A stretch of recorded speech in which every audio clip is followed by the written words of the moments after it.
Now, Jeff, it's time to bring in our final guest of the day, and that's income specialist Matthew Johnson, president of Johnson Wealth and Income Management, a retirement income store located in the great state of Iowa.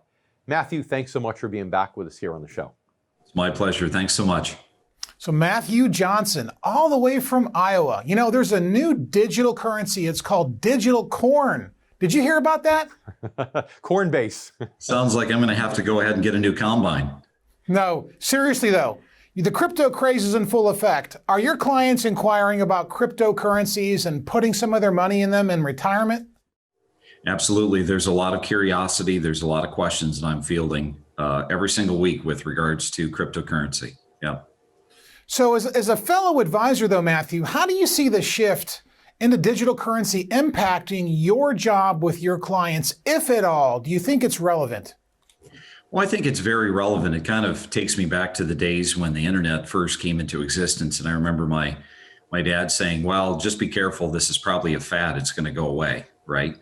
Cryptocurrency, when we really kind of get into the roots of it, cryptocurrency is so wonderful because it allows so many other individuals from other undeveloped countries to actually have a currency, to be able to have the ability of buying things and that sort of thing. And the technology has really grown. It's very much adapted, and it's gotten so much better, and people are starting to get interested into it. So I do think that it's here to stay. It's something that we're going to have to, be very careful to advise clients on.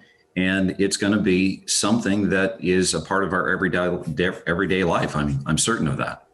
Well, cryptocurrency, people confuse that with blockchain. I think blockchain is here to stay. Cryptocurrency, MJ, China just put the lockdown on mining any more cryptocurrencies over there.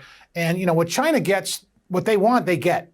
And so now they're talking about more regulation here. So we could be looking at a huge speculative bubble in those cryptocurrencies because lots of wealth has been created. So what do you think is going to happen going forward, even though it's 50% off its peaks?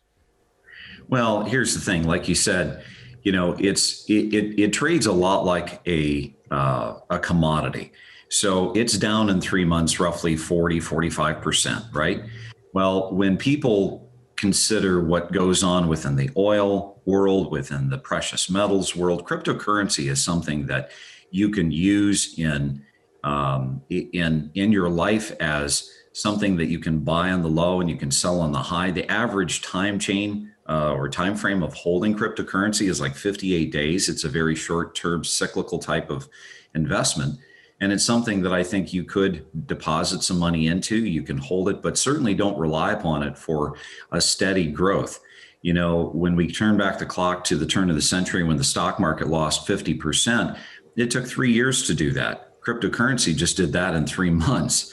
So it's something that you definitely don't want to be investing your long-term life savings into. It's not a good bet in that regard.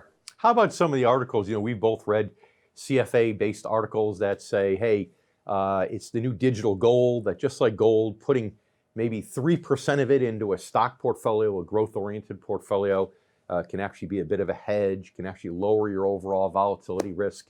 For the more aggressive investor who hasn't transitioned to income yet, that's still growth-oriented, is there a place for it there? Well, of course, I think that it could most definitely have a place in a person's portfolio.